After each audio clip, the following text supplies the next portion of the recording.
Someone from the White House itself is with us tonight to answer the questions. Let's do that. Talk for more. Biden and Xi Jinping, the meeting, what's at stake? Quite a lot at stake. The world's stability, if I say so. But at the beginning, the expectations were set quite low. And it's notable that these expectations have not only been met, but surpassed, as the two nations have committed to increasing their dialogue. That was the goal. And the fact that the initial expectations were so minimal, it definitely underscores the strained nature of U.S.-China relations. And the recent announcement made by the president regarding the agreement to resume military-to-military contact is significant, considering that such communications were severed last year following Nancy Pelosi's visit to Taiwan, prompting China to suspend talks as a form of retaliation, if I say so. Moreover, the two countries have agreed to collaborate on restricting the production and distribution of certain chemicals that are used in manufacturing of fentanyl. It's a big problem that affects not only the United States, but like China and bordering countries. And a government official has disclosed that China will actively target specific companies involved in producing these chemicals. So the discussions also covered a wide range of topics, including artificial intelligence, and the president highlighted that experts from both nations will convene to explore ways to mitigate the risks associated with the AI before they arise. So, long story short, the dialogue has been resumed, and the American side is hopes that both parties will be able to communicate on some certain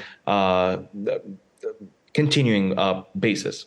So would you say, Mr. Komadovsky, that the existing tensions are somewhat released, it's eased, or so what is the results are good or bad for the world? Ultimately, the core of this development between China and the U.S. is the agreement for both countries to engage in continuous dialogue. Right. And President Biden certainly expressed confidence in his ability to directly communicate with Chinese leader Xi Jinping, emphasizing the importance of establishing some points of contact between these two global superpowers. Sure. And despite disagreements in issues such as Taiwan, such as the South China Sea, fostering communications is crucial to prevent competition or misunderstandings from escalating into conflict. We want a competition, but we don't want a conflict. This is a bottom line of the American message that President Biden was trying to send to his Chinese counterpart. So he did succeed with that, do you think, in sending that message to the world quite loud and clear? Well, it's too soon to predict. Right. Okay. But we've seen some indication that America and China have already broke the ice, and some new, for instance, it might seem a bit funny, but some news reports indicate that President Xi conveyed to President Biden that China will send new pandas to the United States, notably some of the most famous residents of the zoo here in Washington, D.C., namely pandas like Meixian, Tiantian, and Xiao Ji, if I'm not mistaken. Wow, they were returned to China recently, and that was like the first time that the American capital is without these iconic black and white bears, and we know China is known to use pandas as a diplomacy tool, and Xi Jinping described those new incoming pandas as envoys or messengers of friendship between the Chinese and American people. So, certainly we are able to see some certain development between, from the diplomatic standpoint, between Beijing and Washington. This is the cutest diplomacy possible. I mean, the panda diplomacy it is. But what exactly do the parties want? Yeah, yeah, absolutely. I mean, but what exactly do the parties want from each other? Not just panda bears, right?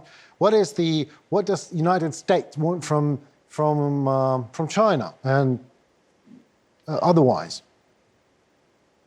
Uh, the United States wants to keep the communication lines open, as I said before. So it's important, and President Biden emphasized multiple times that for him it's important, and this point has been achieved already, that he can just take the phone, call President Xi to convey his concerns or his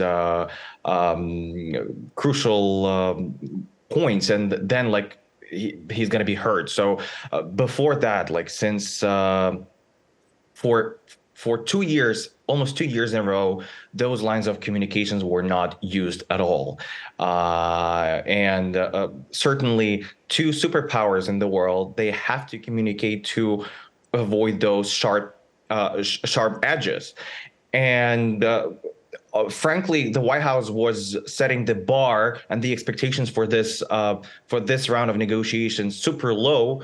And as I said, like that level was not only met, but it was surpassed Surpassed, since okay. I agree. yeah, absolutely. And the goal number one is to keep talking. And senior White House official told me, one of the senior White House officials told me that one of the goals of this meeting is to start conducting future meetings on the high level, on the level of the of the foreign ministries and the Department of State, so that the dialogue keeps rolling. And that's important to for Chinese counterparts to be heard, and it's important for the American diplomats to convey their concerns, and thus both parties can look for solutions that will affect the entire world. Because as President Xi emphasized, the bilateral relations between China and the U.S., those relations are one of the most, if not the most important bilateral relations in the world. That is absolutely true. I agree with you. But the rolling dialogue is calling President Xi a dictator for the second time in a row is a bit too much, or this is the part of a dialogue? Well, President Biden was asked certainly if he would still call President Xi Okay. a dictator, and he did do so, and for sure. And but then he explained himself. He said that the political system in China differs from the American political system, and given those technicalities and those descriptions, President Xi might fit into the term of a dictator. We haven't heard from the from the Chinese side yet. Or their reaction is still to be heard. But in general, before this statement was made, both sides they expressed willingness to sit down at the table together and to work on a variety of issues, global issue that will affect not only the U.S. but China as well. So we'll see. Some experts Oh, we hope will. that this is going to start. This is going to be a great start to a bigger, broader dialogue that will bring some results in the nearest future. Well, Misha, don't get me wrong. I absolutely feel you. I understand what you mean, and I agree with you. But maybe this is not the best way to roll the dialogue and to, you know what I mean, to call out someone who just left the table a dictator in any sense, and not explaining yourself in the way that it might be understood by the other party in some wrong way. But there is a dialogue, and it is certainly good for the world. But let me ask you another question about Ukraine. What is most important for Ukraine from what was said during the meeting between President Xi and Joseph Biden? Well, first of all, the United States considers China as some certain leverage to put pressure on Russia, since Beijing and Moscow are as close as never before, some experts can say. And President Biden and members of his administration, they emphasize that Ukrainian topic and the topic of the war of Russia in Ukraine will be discussed at the table. But at the same time, if we dive into the deliverables, we haven't seen or haven't heard any drastic change in China's rhetoric regarding Ukraine and regarding the war. They don't call the war the war; they call it like a conflict or a crisis, but not the war. And they claim that they're not siding with any of the participants of this war, either with Ukraine or with Russia. But at the same time, as was predicted before by analysts, this meeting did not bring like a significant shift in terms of regulating and putting pressure on Russia, on the Kremlin more.